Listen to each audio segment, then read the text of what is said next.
जानकारी नहीं थी, मुझे इस बात की जानकारी नहीं दी गई। इनफैक्ट मेरे लिए ये बड़ी हैरानी वाली बात थी कि कहाँ हम यहाँ मीटिंग करने के लिए आए हैं, यहाँ पर पार्टी स्थापना समारोह की बात हो रही है। तो मैं इससे पूर्णतः अनजान थी और फिर भी लगा कि शायद हो सकता है ये कुछ कर रहे हैं अपना, जो अभी इसके अध्यक्ष हैं तो उनका कुछ होगा, अपनी मंशा होगी।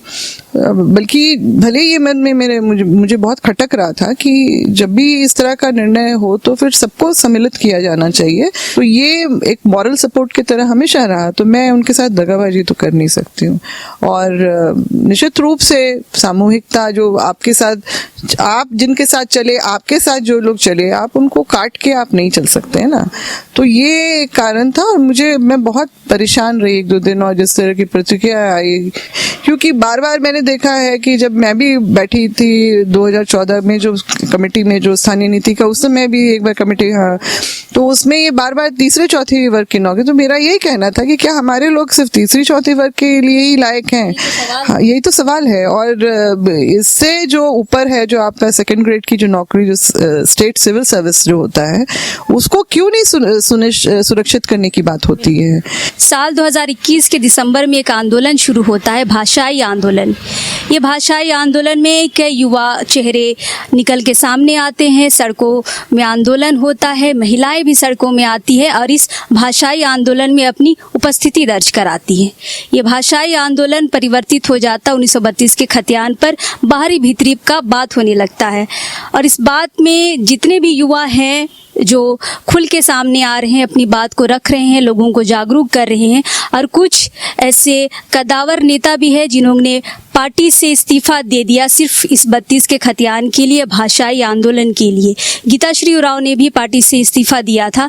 उसके बाद बीच में ये बात चल रही थी कि जितने भी लोग हैं इस आंदोलन से जुड़े हुए सभी एक मंच पर आएंगे, लेकिन अभी जिस तरह का माहौल वर्तमान में अभी दिख रहा है कि आंदोलन बात की बात हो जा रही है, लोग अभी पार्टियां बनाने में लगे हैं। इसी मुद्दे पर बात करने के लिए आज हम गीताश्री मैम के पास आए हैं, और क्या है पार्टी में जाने की बात, वहां से निकलने की बात, पूरी जानकारी आज हम इनसे लेंगे। तो स्वागत करते हैं मैम का। मैडम, अभी नई पार्टी बनी थी, अमित महतो ने बनाई थी। उस पार्टी में आप को महासचिव के पद पर रखा गया था। कल जैसा प्रेस विज्ञप्ति में हमने देखा कि आपने उस पद से अपने आप को हटा लिया है। पूरी क्या है जानकारी, लोग ये जानना चाहते कि आपने उस पार्टी से क्यों अपना नाम हटाया? नहीं, देखिए, जैसे अभी आपने ये सारी बातें कही कि जिस तरह से जिन मुद्दों को लेके आंदोलन खड़ा हुआ, भाषा से उसके बाद बात आ गई मतलब खतियान पे आधारित स्थानीय नीति, जो मौलिक रूप से हर एक राज्य के निवासियों का अपना अधिकार होता है, जो अंततः ये बात भी आई कि सरकार ने जो वायदे किए थे वो नहीं पूरे हो रहे। मतलब भाषा के आंदोलन के साथ ये भी जुड़ गया कि हमारे जो बुनियादी रूप से जो हमारी जो अपनी अधिकार है उसको भी अभी तक सरकार ने निर्धारित नहीं किया है, नहीं दिया है। और ये आंदोलन जो है बड़ा इसका विस्तार होता गया, और जब मेरे भी संज्ञान में ये बातें आई कि किस तरह से भाषा को, जो गैर झारखंडी भाषा बोलियां जिनको अपने उद्गम राज्य में ही, जो बिहार में ही मान्यता नहीं है, जिसका मैंने विरोध शुरू से ही किया, 2011 में किया। जब मैं मंत्री थी तब भी मैंने नियुक्ति पे इस पे रोक लगाई थी कि जब तक ये सारी प्रक्रियाओं में बदलाव नहीं आता है कि इन गैर झारखंडी भाषाओं को सूची से ना हटाया जाए, तब तक नियुक्तियां नहीं होनी चाहिए, क्योंकि उसमें बाहर से जो दूसरे राज्य के लोगों का यहाँ पर आगमन हो जाएगा, वो हमारे अपने लोगों के हिस्से की नौकरी ले लेंगे। और निश्चित रूप से ये हमारे अपने जो मौलिक अधिकार है एक झारखंडी होने के नाते, उसका हनन साफ तौर से मुझे दिखता रहा, और इसलिए मैंने अपना उस समय भी स्टैंड लिया था। और उसके बाद फिर जब भी ऐसे मौके आए, मैं हमेशा ही अपने झारखंड के जो हित में या जो अहित हो रहा है उसके विरोध में मैं हमेशा खड़ी रही। और 2018 में भी जब गजट नोटिफिकेशन में जब ये सारे भाषाओं को उस समय मगर राजभाषा का दर्जा दिया गया था, तो उस समय भी मैंने राज्यपाल से एक डेलीगेशन के साथ जाके उस समय भी अपना विरोध जताया था। इनफैक्ट वहाँ पर ये बातें भी आई थी कि जो TRL है, जो ट्राइबल रीजनल लैंग्वेज का जो डिपार्टमेंट है, उसको स्वतंत्र किया जाए ताकि जो सभी जो जितनी 9 झारखंडी भाषाएं हैं उनको सही तरीके से विकसित होने का, संवर्धन का उनको अवसर मिले।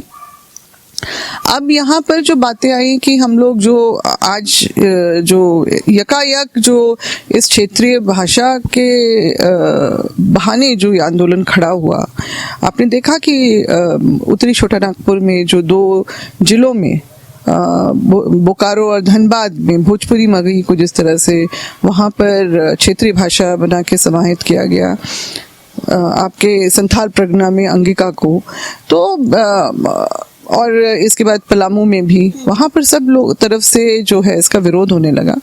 बहुत चालाकी के साथ सिर्फ यहाँ पर जो पहले से ही पूर्व से जो लिस्ट में रहे हैं बंगला उड़िया को दक्षिणी छोटानागपुर और कोल्हान में इस तरह से समाहित किया गया क्षेत्रीय भाषा के, जबकि ये पूर्णतः गलत है। आप राजभाषा का दर्जा दे देते हैं, फिर उसके बाद आप उसको क्षेत्रीय किस आधार पर बनाते हैं, ये आज तक स्पष्ट नहीं कर पाई है सरकार। और उस आंदोलन में जब, क्योंकि मैं हमेशा से इसके विरोध में रही थी, तो फिर मैंने इसका विरोध भी किया सरकार का कि सरकार ने बहुत गलत, और क्योंकि इसके साथ साथ में ये 23 दिसंबर की ये बात है जब ये इस तरह का जो अधिसूचना जारी होती है क्षेत्रीय भाषा के लिए, और उसके पहले एक और जो दिसंबर के महीने में एक चिट्ठी के बारे में पता चलता है कि जो मुख्य सचिव के द्वारा एक ऐसी चिट्ठी निर्गत की जाती है जिसमें 40 या 45 साल पहले जो राजस्थान से प्रवासी यहाँ पर आके बसे हैं उनके जातीय आवासीय जो प्रमाण पत्र बनाने के लिए स्थानीय नीति ये खतियान की हरता हटाई जाए, यानी इस तरह के गेट खोले गए। फिर दूसरा ये भाषा हुआ।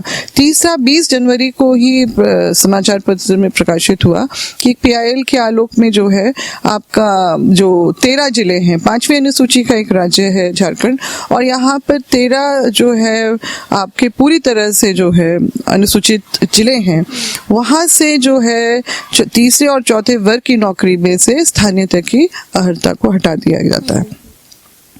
और यहाँ पर सरकार की तरफ से भी कोई जवाब ऐसा दाखिल नहीं होता है कि 5वीं अनुसूची के राज्य में आप इस तरह से इन जिलों से छेड़छाड़ नहीं कर सकते हैं। कोर्ट ने आदेश दिया, क्या जवाब दिया, क्योंकि अब तो हम लोग सभी जान रहे हैं कि महाधिवक्ता वही व्यक्ति हैं जिन्होंने जो है 2002 में स्थानीय नीति की जो का केस जो है हाई कोर्ट में स्टे लगवाया था। तो इसलिए हम लोग बहुत उम्मीद, मतलब उसी से सारी बातें स्पष्ट हो जाती हैं। तो ये आंदोलन, ये विरोध हुआ। फिर उसी दौरान ही जब मैंने पहला 27 जनवरी 2022 को जो हमारा विरोध प्रदर्शन सरकार की गलत नीतियों के और गलत फैसलों के विरोध में जब हुआ था, तो उसी समय मुझसे कहा गया था कि पूछा गया था मेरे से सवाल कि आप कांग्रेस पार्टी से हैं और आपके ही जो पार्टी के लोग की ही भूमिका ये भाषाओं को, बोलियों को यहाँ पर क्षेत्रीय बनाने की, उनका ही दबाव था। तो उस समय मेरा यही जवाब था कि हाँ, मुझे जानकारी मिली है मगर प्रमाण नहीं है। मगर मुझे फिर जल्दी प्रमाण भी मिल गए, तो फिर उससे वो मेरे लिए बहुत ही विचुप्त करने वाली बात थी कि पार्टी का जो है उद्देश्य, जहाँ पर बाहरी लोग ही इतने ज़्यादा, क्योंकि झारखंड क्यों बना, और ये जो अभी जो झारखंड प्रदेश कांग्रेस कमेटी अभी देख रहे हैं, उसकी नींव बतौर क्षेत्रीय कांग्रेस पार्टी मेरे पिताजी को श्रेय जाता है। और वो पहले अध्यक्ष जो है श्रीमती इंदिरा गांधी जी, जो राष्ट्रीय अध्यक्ष जो हुआ करती थी, उनके द्वारा उनको नामित किया गया था। तो एक भावनात्मक लगाव मेरा हमेशा रहा पार्टी की तरफ से के लिए और उनके उद्देश्यों के लिए। मगर झारखंड में जिस तरह से पार्टी की जो भूमिका नजर आ रही थी कि झारखंडियों के हित के ही अहित की यहाँ पर जो नीतियाँ चलने लगी पार्टी के द्वारा ही, तो इसलिए मैंने पार्टी से इस्तीफा देने का मेरा मुख्य कारण वही था।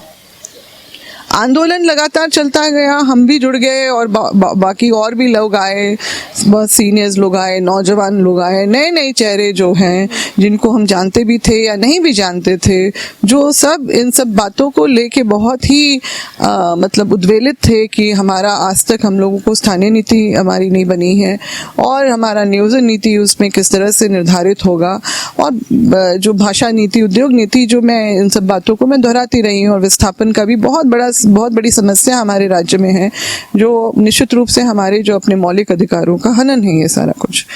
तो आंदोलन था और हम लोग चल रहे थे, हमारे कई कार्यक्रम जो है सबने हमने बैठ के, जो तेतर टोली में जो बैठ के, बरियातू की तेतर टोली में हमने बैठ के इसमें रूपरेखा बनाई थी, उसके तहत ही हम लोग सभी साथ में चल रहे थे। जो हमारे पूर्व के जो झारखंड निर्माण के जो आंदोलन में जो हमारे वरिष्ठ जो रहे हैं, सूर्य सिंह बेसरा जी, शैलेंद्र महतो जी, जिनकी अपनी भूमिका इसमें रही है, वैसे लोग भी इसमें शामिल रहे हैं। सबकी सहमति से हम लोग कार्यक्रम, एक दूसरे के कार्यक्रम में शामिल होते थे, जनसभाओं में हम लोग शामिल होते थे। तो यहाँ पर सामूहिकता की ही बात जो स्पष्ट रूप से थी, और आंदोलन सब साथ में ही लेके होता है। जब विधानसभा सत्र चल रहा था और ये आप ही लोग की तरफ से ये आया था कि 25 मार्च को जब विधानसभा सत्र खत्म होगा उसके बाद जितने भी युवा हैं साथ में बैठेंगे और सभी एक मंच पर आएंगे खतियान को लेकर, लेकिन उसके बाद अब कैसे गुट बढ़ चुके हैं। अब लोग देख रहे हैं कि खतियान की बात बाद में आ रही है, लोग अभी पार्टी बनाने में लग गए हैं और उसका हिस्सा आप भी कुछ दिनों के लिए बनी थी, तो ये कैसे हुआ वो हम जानना चाहते हैं। ये देखिए, ये बातें तो हम लोग सभी, कोई जितने भी लोग हैं, मैंने कहा वरिष्ठ हैं, नए लोग हैं, मैं हूँ, हम लोग सबकी यही चिंता रहती थी कि ठीक है हम लोग कर तो रहे आंदोलन, मगर आगे इसका स्वरूप आके जाके क्या होगा। तो जनता भी हमें बड़े आशा भरी नज़र से देख रही है, और ये बात तो हम लोग बार बार हम भी कह रहे थे और जनता के मन में भी यही सब बातें आ रही थी कि सभी जितनी भी पार्टी, 2 राष्ट्रीय और 2 क्षेत्रीय पार्टी ने क्या हश्र किया इस राज्य का। तो निश्चित रूप से एक थर्ड फ्रंट के लिए बातें भी मन में लोगों की थी, और साथ में था कि बैठ के इसके लिए हम लोग आगे चलेंगे, और इसी तरह की बातें ही हो रही थी। और जो 6 अभी जो अप्रैल को भी यही बोल के मुझे आमंत्रित किया गया था कि मीटिंग रखी जा रही है जिसमें 24 जिला से लोग आएंगे और हम लोग इस पर डिस्कस करेंगे। तो मेरा भी यही था कि सभी लोग आएंगे उसमें। तो वहाँ गए तो मीटिंग तो फिर वो पार्टी स्थापना दिवस में ही तब्दील होती नजर आई बिल्कुल। और नहीं, जानकारी नहीं थी, मुझे इस बात की जानकारी नहीं दी गई। इनफैक्ट मेरे लिए ये बड़ी हैरानी वाली बात थी कि कहाँ हम यहाँ मीटिंग करने के लिए आए हैं, यहाँ पर पार्टी स्थापना समारोह की बात हो रही है। तो मैं इससे पूर्णतः अनजान थी, और फिर भी लगा कि शायद हो सकता है ये कुछ कर रहे हैं अपना, जो अभी इसके अध्यक्ष हैं, तो उनका कुछ होगा, अपनी मंशा होगी। बल्कि भले ये मन में मुझे बहुत खटक रहा था कि जब भी इस तरह का निर्णय हो तो फिर सबको सम्मिलित किया जाना चाहिए, सबके विचार विमर्श करने के बाद ही कुछ इस पे हम लोगों को आगे बढ़ना चाहिए। ये मेरा था, और इसी बीच में मेरे नाम की भी घोषणा हो गई, जिससे मैं पूर्णतः मतलब अप्रत्याशित रूप से मैं इसके लिए मतलब कि थर्ड फ्रंट बनेगा, मगर हम लोग सब लोग साथ में बैठ के करेंगे। ये बस गिने चुने कुछ लोगों का होगा इस तरह से, ये नहीं थी बात उसमें। तो उस नाजुक एक बड़ा पल था मेरे लिए, क्योंकि मेरे लिए बड़ा ही ये अप्रत्याशित रूप से हुआ, और मैं मतलब उस समय कुछ नहीं चाह रही थी कि ऐसा कुछ हो, और कि लोगों को बातें बनाने की मौका मिले, और बस सिर्फ अपनी एक उस बात को मैंने झेल लिया उस समय। मगर ये बात मेरे मन में भी थी, और मैंने स्पष्ट रूप से कहा कि ये तरीका गलत था। अगर जो भी करना था तो आपको एक होता है ना, आप कुछ भी बना रहे हैं तो कम से कम आप चर्चा कीजिएगा, आपस में विचार विमर्श कीजिएगा, और उसके बाद फिर आप उस बात को रखते हुए आप प्रस्ताव भी डालिएगा कि हम चाहते हैं कि आपको इस तरह से। तो वो वैसा कुछ नहीं हुआ था, और ये बड़े अचानक हुआ, और फिर उस स्थिति को जस्ट मतलब अपने आप को संभालने में भी मुझे थोड़ा सा वक्त लगा। और आपको ये नहीं लगा कि हम उसी वक्त जब आपको ये पद दिया जा रहा था महासचिव का, तो उस वक्त मना कर सकते थे? नहीं, वो मुझे बस ये लगा कि बातें बनाने के लिए लोगों को जगह मिल जाएगी। बस ये मैंने कहा ना, झारखंडियत मजाक ना बने और फिर मैं वो रिएक्ट ना कर, मतलब मेरा रिएक्शन तो था ही उसमें, क्योंकि मैंने स्पष्ट रूप से कहा कि वो ये मेरे लिए अप्रत्याशित रूप से हुआ है, कहाँ मीटिंग के लिए बुलाया गया था और इस तरह की बातें हो गई हैं यहाँ पर। तो मुझे बार बार आश्वासन दिया गया कि नहीं, वो कुछ कारण था और आपको हम बताएंगे, ये बातें क्लियर करेंगे कि ऐसा करने का क्या पीछे वो था। मैं चाहती तो, गुस्सा तो बहुत आया ही था, तो मैं उठ के जा ही सकती थी, मगर वो बहुत बड़ा एक सीन क्रिएट हो जाता। जो मैं अमित महतो जी, मैं उनको अपना छोटा भाई मानती हूँ और मैं उनको ऑकवर्ड पोजीशन में नहीं डालना चाहती थी, बस यही कारण था। और वो भी मुझे दीदी दे के सम्मान करते हैं, मगर ये बात तो मैंने उनको कहा कि जो भी था ये गलत तरीका था और इस तरह से नहीं होना चाहिए। तो मगर उन्होंने कहा कि नहीं, बाकी लोगों को भी हम लोग शामिल करेंगे, मगर ये तो हुआ कि बाकी लोग तो दिखे नहीं यहाँ पर। और मैंने अपने उसमें संबोधन में भी कहा कि हमारे 2 वरिष्ठ हैं, अगर वो भी यहाँ पर होते तो कहीं ज़्यादा अच्छा होता है इस मीटिंग। इस आंदोलन में कई नए युवा चेहरा उभर कर सामने आए हैं। विकास महतो है, तीरथनाथ है, जयराम है, बहुत सारे ऐसे युवा हैं जो उभर कर सामने आए हैं और लगातार सड़कों पे हैं। उन लोगों को भी शायद इस चीज़ की खबर नहीं थी इस पार्टी के बनने की, और जब ये खबरों में आई तो लोगों को थोड़ी निराशा हुई कि अभी आंदोलन करना था और लोग अभी पार्टी बना रहे हैं। तो क्या ये राजनीति आंदोलन के नाम पे करने की तैयारी हो रही है? हाँ, ये कुछ खाका कुछ गलत बन गया यहाँ पर, क्योंकि हम लोग को इतनी जल्दबाजी करने की तो कोई ज़रूरत नहीं थी, और करते भी तो सबका सहमति से होना चाहिए था। जो मैं बहुत लोकतांत्रिक मूल्यों पे मैं विश्वास करती हूँ, मैं अपनी आज़ादी पे भी विश्वास करती हूँ कि कोई मेरे ऊपर मेरी बातों को नहीं थोप सकता है। कांग्रेस पार्टी में भी जब मैं रही तो मैं अपने सिद्धांतों पे, आधारों पे, अपने शर्तों पे मैं वहाँ पर रही और मैंने काम किया उसी हिसाब से। तो मेरे लिए बहुत वो था, मगर बस वही एक होता है कि ये जो अचानक हो गया, तो अब होता है ना, अब आप जिसको अपना मानते हैं, छोटा भाई मानते हैं, आप उसको एम्बैरेसिंग पोजीशन में नहीं डालना चाहते, तो बस इसलिए मैंने थोड़ा सा उसको कंटिन्यू किया। मगर मैं थोड़ा असहज तो उसी समय से महसूस कर रही थी। और फिर जब बाद में प्रतिक्रियाएं आने लगी कि ये इस तरह से इन लोगों ने कर दिया ये, तब मुझे फिर इस बात का एहसास हुआ कि मुझे ही नहीं, बाकी लोगों को भी इसकी जानकारी नहीं थी, कोई खबर नहीं था।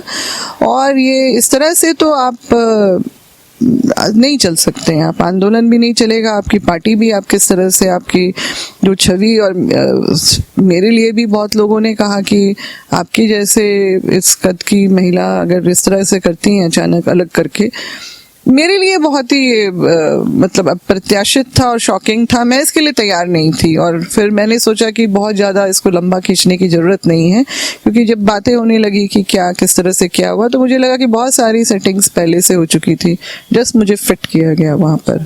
तो मुझे फिर ये बातें अच्छी नहीं लगी। बहुत सारे युवा जिनको ये खबर ये पता चली न्यूज़ के माध्यम से, तो लोग काफ़ी निराश भी हुए आपके इस फैसले से कि जिस मैम ने माटी के लिए पार्टी छोड़ दी और फिर से पार्टी ज्वाइन कर ली और किसी को खबर नहीं हुआ। लेकिन कल जब आपने प्रेस विज्ञप्ति डाली और जब लोगों को ये पता चला, अभी लोगों की प्रतिक्रियाएं आ रही हैं, तो आपने ये कहा है कि मैं अब युवाओं के साथ इस आंदोलन में रहूंगी, तो उन युवाओं को क्या कहेंगे आप? नहीं, देखिए, मैं तो शुरू से साथ में हूँ। मैं अपने झारखंडी, अपने युवा हूँ, अपने जो लोग हैं, मैंने हमेशा ही उनके लिए स्टैंड लिया है और मैं उनसे कट के नहीं रह सकती हूँ, क्योंकि मैंने जब पहले भी जब मंत्री होने के बतौर जो मैंने स्टैंड लिया था, तो राजनीतिक लोगों ने तो मेरे से मतलब एक तरह से अपनी कन्नी ही काट ली थी, मगर जनता मेरे साथ थी। वो किसी भी डायरेक्शन में मैं गई, मुझे जनता का पूरा समर्थन मिला, क्योंकि लोग मेरी बातों को अच्छी तरह से समझ रहे थे कि वो हमारे लिए बात कर रही हैं। तो ये एक मॉरल सपोर्ट की तरह तरह हमेशा रहा, तो मैं उनके साथ दगाबाजी तो कर नहीं सकती हूँ। और निश्चित रूप से सामूहिकता जो आपके साथ, आप जिनके साथ चले, आपके साथ जो लोग चले, आप उनको काट के आप नहीं चल सकते हैं ना। तो ये कारण था और मैं बहुत परेशान रही 1-2 दिन, और जिस तरह की प्रतिक्रिया आई तो मुझे भी उससे बहुत चोट पहुंच रही थी कि मेरे इसमें कोई सहभागिता नहीं थी, मगर मुझे दोषी इसका ठहराया जा रहा है कि आनन फानन में जो भी हुआ उसके लिए, जबकि मैं उसके लिए कहीं से भी ना तैयार थी, ना ऐसी कोई बात थी, और फिर अचानक हो गया। और उस समय भी मैंने वही सोच के कि छोटा भाई है कह के मैं बनी रही, मगर बाद में जब देखा कि नहीं, अगर हम आपको बड़े पैमाने पे देखा जाए तो सबको ही साथ में रहना चाहिए हमेशा। मैम, आपने 2 दिन पहले आपने देखा होगा एक दैनिक भास्कर पे एक आपका स्टेटमेंट आया था, और उसमें आपने कहा था कि जयराम महतो जो इस आंदोलन का बहुत बड़ा चेहरा है, उन पे आजसू और भाजपा से मिलने का आपने आरोप लगाया कि उनके संपर्क में है। इस पे क्या कहेंगे? हाँ, नहीं, वो बातें हम लोग बहुत सुनते थे कि आखिर बहुत सारी चीजें, मैं क्या बोलूँ, अच्छा नहीं लगता है। वो भी मेरे छोटे भाई जैसा है, दीदी करके ही बुलाता है, मुझे संबोधित करता है। तो मगर बहुत सारी चीजें सुनने में आ जरूर रही थी कि आखिर आप अगर देखिए, मूवमेंट के लिए फंडिंग चाहिए होता है। अगर आप उस आर्थिक रूप से वैसे सक्षम नहीं है तो आखिर कहाँ से, तो बहुत लोग था, तो ये सारी बातें तो सुनने में आती थी। मगर फिर अचानक बहुत सारी तस्वीरें सामने आई जिसमें से स्पष्ट रूप से ये दिख गया कि जो लोग भाजपा और आजसू से जो संबंधित हैं, जो लगातार उनके सब कार्यक्रम में रहते हैं, उनके कैडर हैं, उनके साथ जयराम का मूवमेंट है। ये जब दिखा तो वो स्पष्ट हो गया, क्योंकि वो जयराम के बारे में सबको आज तक में पता ही चल गया है कि वो किसी के भी साथ में मिक्सअप होना उतना पसंद नहीं करते हैं। मतलब जैसे स्टेज भी शेयर करना पसंद नहीं करते हैं। हाँ, किए हैं हम लोग का। तमाड़ का बड़ा खराब एक्सपीरियंस हुआ था कि मेरे साथ में मेरे परिषद के भी लोग गए हुए थे। हम लोगों को वहाँ के स्थानीय लोगों ने, ऑर्गेनाइजर ने, सबने मुझे तो बिठाया ही, परिषद के लोगों को भी बड़े सम्मान दे के उनको जो है गमछा वगैरह दे के बिठाया। मगर जब जयराम की का ग्रुप आया, ये हमेशा पीछे से ही आते हैं मुख्य वक्ता बनने के लिए। मतलब इनके तो बहुत सारी गतिविधियां बड़ी अजीब लगती हैं, और वो आके बस उन्होंने सीधा बोलना शुरू किया कि नहीं, स्टेज में इतने लोग नहीं रहिए, चलिए आप उतरिए, ये कीजिए, वो कीजिए। तो इस तरह का व्यवहार, आप एक तरह से तो कहते हैं कि आप आंदोलन समाज के लिए कर रहे हैं, राज्य के लिए कर रहे हैं, मगर ये आपका असामाजिक जो चेहरा है, ये थोड़ा सा पचता नहीं है। आप तो ये सारी चीजें हम लोग देख ही रहे थे कि वो बहुत अपने आप को एक्सक्लूसिव बनाने की जो एक कयावत थी, जबकि यहाँ पर नहीं है। अब मतलब मैंने भी बहुत कुछ देखा है, मगर सामान्य रूप से ही चलना चाहिए। उसमें क्या है, आपकी ये जिंदगी के आपके अनुभव होते हैं, और आप सामान्य रहिए। आप इतना वो एक्सक्लूसिवनेस लाने का अपने आप में, वो थोड़ा सा अजीब पहले भी लगता था। और फिर ये जो सारी तस्वीरें सामने आ गई तो ये सब साफ हो गया कि आखिर क्यों नहीं बैठना चाहते, ताकि क्योंकि जितना घुलेंगे मिलेंगे दूसरे लोगों से तो सब कुछ साफ हो जाएगा सबके सामने। मगर सच्चाई छुपती नहीं है, वो कहीं ना कहीं किसी तरीके से बाहर आ ही जाती है। तो यही हुआ, और मैंने इस बात को रख दिया। उन्होंने मुझसे पूछा तो मैंने, जो मुझे पता चला था वो मैंने कह दिया। मैंने कहा, आप भी मीडिया के व्यक्ति हैं, पत्रकार हैं, आपको भी पता होगा, आप भी देख चुके होंगे, मगर जिस भी कारण से आप मुझसे सवाल कर रहे हैं तो चलिए हम आपको भेजते हैं, शेयर करते हैं, और आप देखिए अगर हम कहीं से भी गलत हों तो। दैनिक भास्कर ने जब आपसे सवाल किया था तो फिर हमने उनको सारी तस्वीरें जो हमने देखी उनको भेज दी। अब आप फैसला कीजिए कि हम गलत हैं क्या कहीं से भी। तो ये सारी चीजें हैं। मतलब देखिए, सबके लिए अपनी अपनी जगह है। आंदोलन में सभी लोग हैं, सब अपनी अपनी, मगर कहीं ना कहीं कुछ लोग जो हैं अपने स्वार्थ सिद्धि और अपना कुछ वो एजेंडा लेके चलते हैं, तो वहाँ गड़बड़ हो जाती है। फिर आंदोलन का जो है स्वरूप आंदोलन के रूप में ही होना चाहिए। भले ही ठीक है लोकतांत्रिक ढांचे में हम लोग रहते हैं, वो आगे चल के, क्योंकि देखिए राजनीति एक बहुत ही सशक्त माध्यम है जनसेवा का, और उसके माध्यम से ही आप कुछ कर सकते हैं, जो मेरे पिताजी ने भी किया, क्योंकि वो तो एक इंजीनियर थे, विदेशों में पढ़ के आए थे, मगर उन्होंने देखा कि मुझे अगर अपने समाज की अगर सेवा करनी है, उसके लिए काम करना है, तो राजनीति एक बहुत अच्छा माध्यम हो सकता है। और ये सच है, ये इसको कौन इनकार कर सकता है। तो ये सारी जो चीज़ें हैं, मगर उसमें इस तरह का मुल्लम चढ़ा देना कि तो वो ज़्यादातर टिकता नहीं, मुल्लम ही होता है। आपका 24 कैरेट वही रहेगा, और जो आपका क्या बोलते हैं आर्टिफिशियल गोल्ड, सिटी गोल्ड बोलते हैं, उसका कभी ना कभी वो उतर ही जाता है, पॉलिश उतर ही जाता है।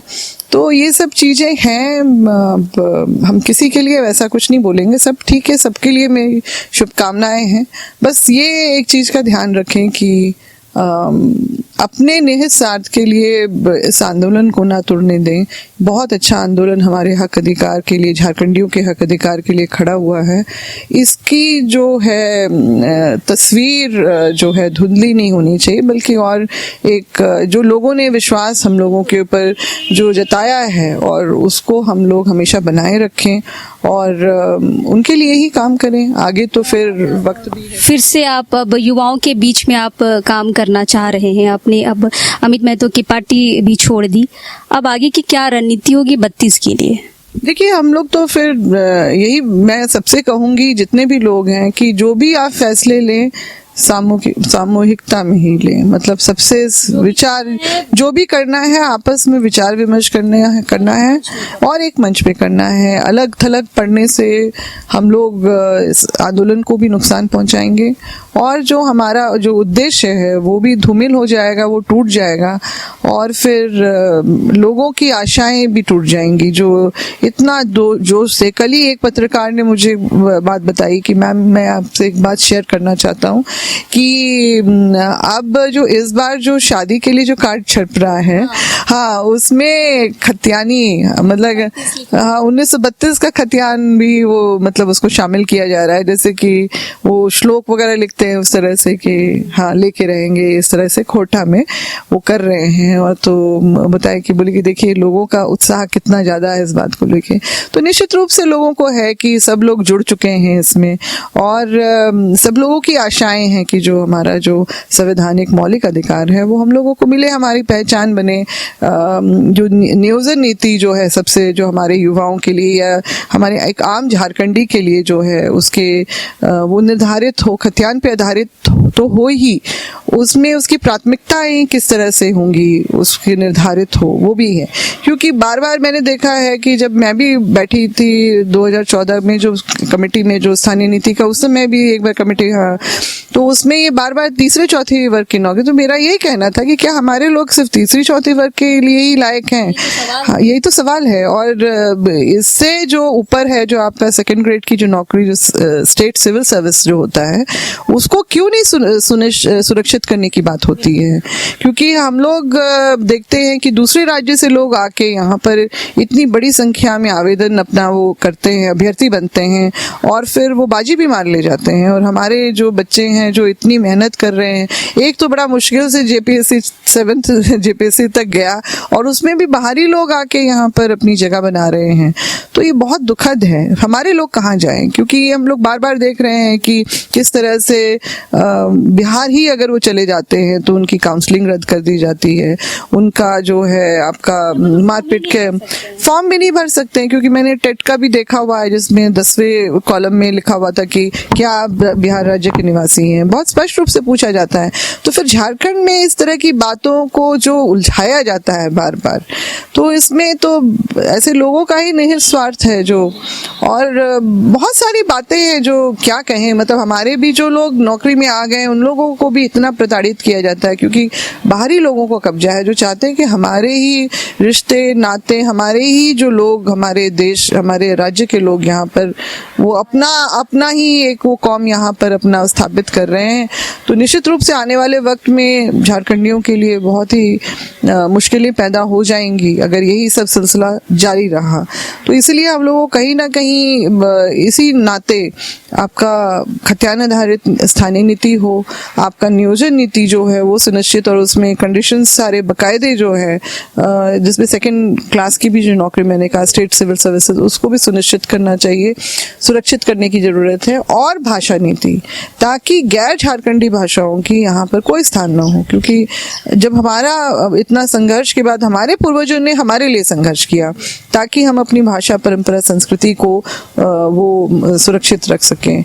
क्योंकि ये संविधान के आज़ादी के बाद जब वो हो रहा था, निर्माण हो रहा था, तो उसमें राज्य गठन समिति भी बनी थी, जिसमें हमारे देश के प्रथम राष्ट्रपति डॉक्टर राजेंद्र प्रसाद उसके अध्यक्ष थे, और उन्होंने स्पष्ट रूप से लिखा कि एक क्षेत्रफल में निवास करने वाले लोगों के भाषा, परंपरा, संस्कृति पर, भाषा, परंपरा, संस्कृति भी था उसमें, ये स्पष्ट रूप से है, और वो उस पे ही राज्य का वो होगा। और आप देख लीजिए कि भाषा के पे आधारित पश्चिम बंगाल है, उड़ीसा है, पंजाब है, अन्य सभी राज्य हैं। तो सब जब हमारे जो इतनी विस्तृत, हमारी एकदम विशिष्ट जो हमारी परंपरा, संस्कृति है, जो रूढ़िवादी परंपरा खासतौर से हमारे आदिवासियों की है, हमारी जो अपनी इतनी समृद्ध भाषाएं हैं, तो उसको संरक्षण और संवर्धन का समय कब मिलेगा। और ये जब 2011 में मैंने विरोध जब किया था, तो मेरा यही पॉइंट था कि भाषा पे आधारित दूसरे राज्य बन चुके हैं, अब हमारा वक्त है, हमारे हक अधिकार की बात है। और ये मैंने देखा क्योंकि मैं रांची सेनेट की मैं मेंबर भी थी, और जिस बात को लेके मैंने विरोध किया था, मैंने अर्जुन मुंडा जी से भी कहा था कि मत आने दीजिए, हम हिस्से में सेंध मारी होगी। वही मैंने देखा वो मीटिंग में, रांची यूनिवर्सिटी की मीटिंग में, कि बंगला और उड़िया को जो है 3-3 लाख और विकास के लिए, और 9 झारखंडी भाषाओं के लिए 3 लाख।